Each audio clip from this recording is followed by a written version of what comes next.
जैसे ही सब बोट में बैठते हैं, अचानक से एक हाथ पानी में से निकलता है और उनके बोट को पकड़कर हिलाने लगता है। ये देख तीनों बेहद घबरा जाते हैं। ये क्या है? ये तो एक हाथ है। अरे पानी में कूदो, यह बोट पलटने वाली है। तीनों पानी में कूद जाते हैं और टापू पर वापस चले जाते हैं। उनके सामने ही उनकी बोट पानी में पलट जाती है। ये देखकर तीनों काफी डर गए। ये सब क्या हो रहा है? एक हाथ ने पानी में से निकलकर हमारे बोट को पलट दिया। अब हम नहीं बचेंगे, वो आत्मा हमें भी मार डालेगी। डेजी अपने पति जॉन और 2 बच्चों, रोजी बड़ी बेटी और छोटे बेटे किंगस्टन के साथ कोलापुर गांव में रहती थी। ये गांव मछुआरों का गांव था। डेजी का पति भी बाकी गांव वालों की तरह मछली पकड़कर अपना गुजारा करता था। डेजी, इस साल रोजी की शादी करनी है, इसी बात की चिंता मुझे खाए जा रही है। तुमने तो मेरी दिल की बात कह दी। मैंने फैसला किया है कि इस बार मछली पकड़ने सुनसान टापू के पास जाऊंगा। नहीं, वहाँ तो शैतानी आत्माएं वास करती हैं। चिंता मत करो, मैं सुबह सुबह अपनी मोटर बोट लेकर जाऊंगा और शाम तक लौट आऊंगा। अगली सुबह तड़के ही जॉन अपनी मोटर बोट लेकर मछली पकड़ने निकल जाता है।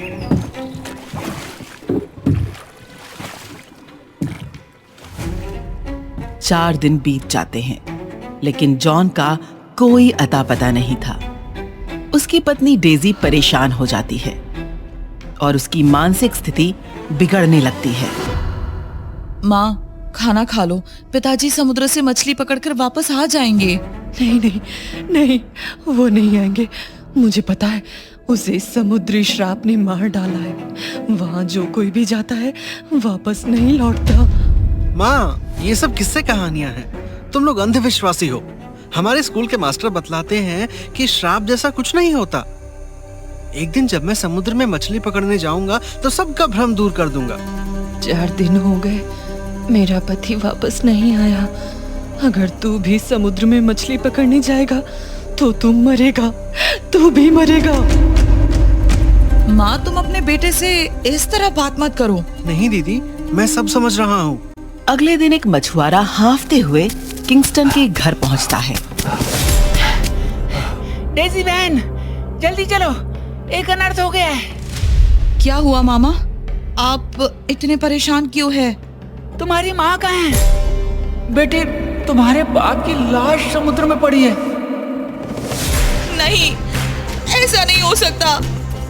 मछुआरा और रोजी समुद्र के पास दौड़ते हुए जाते हैं और सामने लोगों की भीड़ थी। वहीं सामने जॉन की लाश पड़ी थी। कोई भी उस लाश के पास जाने की भी हिम्मत नहीं कर पा रहा था। जॉन की लाश को देखकर सारे गांव वाले एक दहशत की कश्मकश में थे। पानी में 2 दिनों तक रहने के बाद भी उसके पिता का बेजान शरीर बिल्कुल सूखा हुआ था। देखो तो, इसका शरीर कैसे सूखा पड़ा है। जरूर समुद्र की बुरी आत्माओं ने इसका खून चूस लिया। मेरे पिता की लाश यहाँ पड़ी है और आप लोग अनपढ़ गवारों जैसी बातें कर रहे हो। बेटी, तुम ही बताओ, पानी में मृत शरीर फूल जाता है, जबकि तुम्हारे पिता का शरीर पानी में 2 दिनों तक रहने के बाद भी बिल्कुल सूखा हुआ है। इतनी देर में किंगस्टन और उसकी माँ भी समुद्र के किनारे बेतहाशा दौड़ते हुए पहुंचते हैं। डेजी अपने पति की लाश देखकर वहीं गिरकर दहाड़े मारकर रोने लगती है और अपने हाथों को जमीन में पटककर चूड़ियों को तोड़ने लगती है।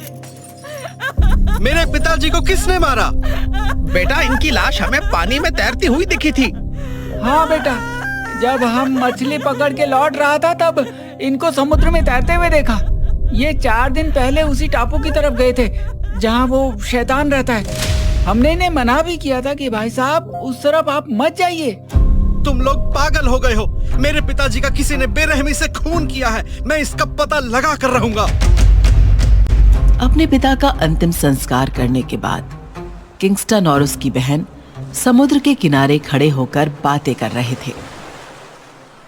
मुझे पिताजी की मौत का रहस्य जानना है। मैं उस टापू पर जाऊंगा। भाई मैं भी तुम्हारे साथ चलूंगी। हमारे पास एक भी बोट नहीं। गांव वाले हमें बोट देने के लिए तैयार ही नहीं है। लेकिन हमें बोट का इंतजाम करना होगा। लेकिन हम बोट लाएंगे कहाँ से? थॉमस चाचा देंगे हमें बोट। थॉमस चाचा? वो हमें बोट क्यों देंगे? याद है उनका बेटा जॉर्ज भी उसी टापू पर गया था। हाँ, उनका बेटा भी उसी टापू पर लापता हो गया था और आज तक वापस नहीं लौटा। चलो उनसे बात करते हैं। दोनों भाई बहन थॉमस के पास जाते हैं। थॉमस चाचा, हमें आपसे एक गुजारिश करनी है। मुझे पता है तुम लोग यहाँ किस लिए आए हो। भूल जाओ कि मैं तुम्हें बोट दूंगा। प्लीज थॉमस चाचा, हमें पता लगाना ही होगा कि आखिर हमारे पिताजी के साथ क्या हुआ। थॉमस चाचा, जॉर्ज भी तो उसी टापू पर गया था। आपको जॉर्ज की कसम, क्या आप उसकी मौत का कारण जानना नहीं चाहेंगे? चाचा, क्या आपको उसकी याद नहीं आती?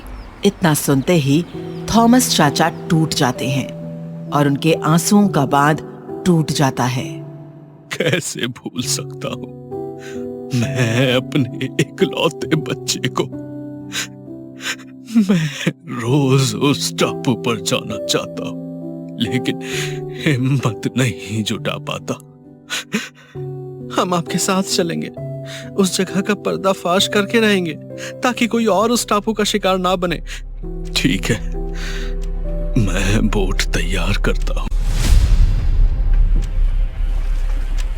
थॉमस, किंगस्टन और रोजी तीनों बोट लेकर उस टापू की ओर निकल जाते हैं।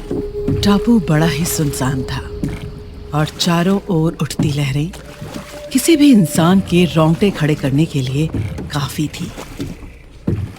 उस टापू के ऊपर अजीब काले बादल मंडरा रहे थे, जिसे देखकर रोजी और किंगस्टन की भी रूहें एक वक्त के लिए कांप गईं। शायद उन्हें लग रहा था कि वे यहाँ आकर कोई बड़ी भूल तो नहीं कर बैठे हैं। ये लो, हम किनारे पर आ चुके हैं। थॉमस चाचा, ये टापू तो सच में भयावह लग रहा है। अपनी पूरी जिंदगी मैंने इस टापू पर कदम नहीं रखा, लेकिन अब जब यहाँ आया हूँ, मुझे बताने में कोई शर्म नहीं कि मेरी बूढ़ी हड्डियां भी कांपने लगी हैं। तीनों उस टापू में घूमने लगते हैं। सारा टापू झाड़ियों और पेड़ों से घिरा हुआ था। उन्हें टापू में घूमते घूमते शाम हो जाती है और अंधेरा घिरने लगता है। तभी उन्हें लकड़ी और भूसे का बना एक छोटा सा टूटा फूटा घर दिखाई देता है। इस सुनसान टापू पर एक घर भी है। मुझे तो लगता था यहाँ कोई भी नहीं रहता है। ये झोपड़ी बहुत पुरानी है। चलो इसके अंदर चलते हैं। बच्चों, मुझे यहाँ कुछ ठीक नहीं लग रहा है। शायद हमें चलना चाहिए। थॉमस चाचा, आप घबराइए नहीं। थॉमस को मनाकर जैसे ही तीनों उस घर में घुसने वाले थे कि उन्हें एक छोटी बच्ची की दर्द भरी चीख सुनाई देती है। यह चीख समुद्र तट के पास से आ रही है। लगता है कोई छोटी बच्ची मुसीबत में है। चलो। तीनों भागते हुए उस आवाज के पास जाते हैं, लेकिन जब वो तट के पास पहुंचते हैं तो वहां कोई भी नहीं था। उन्हें आवाजें आती रहती हैं, लेकिन कोई दिखाई नहीं देता।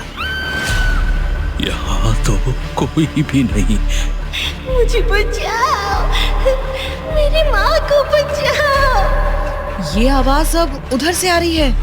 मुझे लगता है कि यहाँ की आत्माएं जाग गई हैं। शाम भी हो चुकी है। हमें फौरन यहाँ से निकलना चाहिए। थॉमस चाचा, ये भूत कुछ नहीं होता। तुम सोचते हो तुम्हें सब पता है।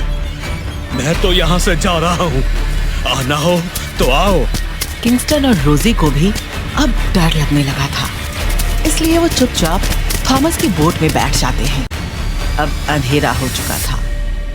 जैसे ही सब बोट में बैठते हैं, अचानक से एक हाथ पानी में से निकलता है और उनके बोट को पकड़कर हिलाने लगता है। ये देख तीनों बेहद घबरा जाते हैं। ये क्या है? ये तो एक हाथ है। अरे पानी में कूदो, यह बोट पलटने वाली है। तीनों पानी में कूद जाते हैं और टापू पर वापस चले जाते हैं। उनके सामने ही उनकी बोट पानी में पलट जाती है। ये देखकर तीनों काफी डर गए। ये सब क्या हो रहा है? एक हाथ ने पानी में से निकलकर हमारे बोट को पलट दिया। अब हम नहीं बचेंगे, वो आत्मा हमें भी मार डालेगी। अब हम क्या करेंगे? अब तुम कुछ नहीं कर पाओगे। ये किसने कहा? भाई, मुझे भी अब डर लग रहा है। हमारे अलावा यहाँ कोई तो है। तभी झाड़ियों के बीच में से एक भूतनी धीरे धीरे निकलकर बाहर आई। उसकी आंखों से खून टपक रहा था और उसका रंग सर से पांव तक बिल्कुल सफेद था। उन्होंने अपनी जिंदगी में इससे ज्यादा भयानक चीज कभी नहीं देखी थी। तुम लोग मरोगे, तुम सब मारे जाओगे, सबके सब मरेंगे।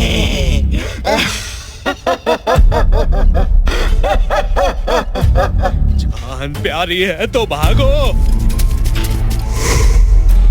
थॉमस चाचा, मेरी फिक्र मत करो, भागो।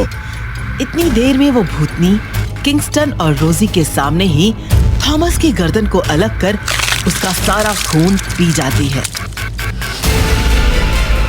किंगस्टन और रोजी वहां से भाग खड़े होते हैं। वो भूतनी फिर दोनों के पीछे भागती है और उनके सामने आ जाती है। तुम लोग यहाँ से बचकर नहीं जा पाओगे। हम लोगों ने तुम्हारा क्या बिगाड़ा है? तुमने हमारे पिता और बाकी के गांव वालों को मारा है। आखिर क्यों? मुझे भी ऐसे ही मारा गया। मेरे परिवार को भी मार डाला तुम्हारे गांव वालों ने।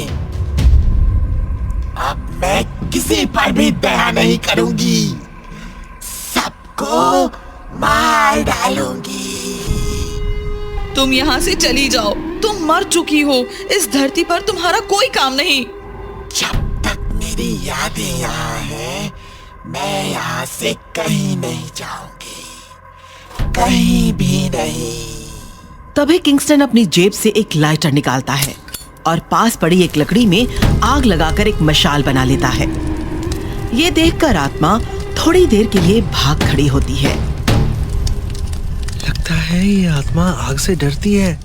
ये आग ज्यादा देर तक नहीं रहेगी। अब हम क्या करें? तुमने सुना उस आत्मा ने क्या कहा? उसकी यादें जब तक यहाँ है तब तक वो यहाँ से नहीं जाएगी। मतलब?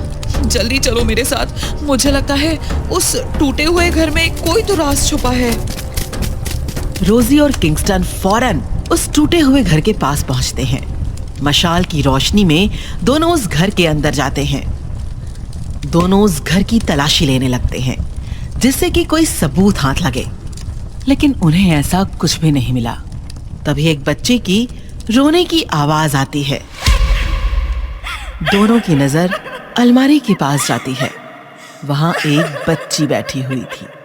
दोनों अचानक से एक बच्ची को देखकर घबरा जाते हैं। वो बच्ची उठती है और उनके पास आ जाती है। तुम लोग जिस चीज को ढूंढ रहे हो वो ये घर ही है। तुम कौन हो?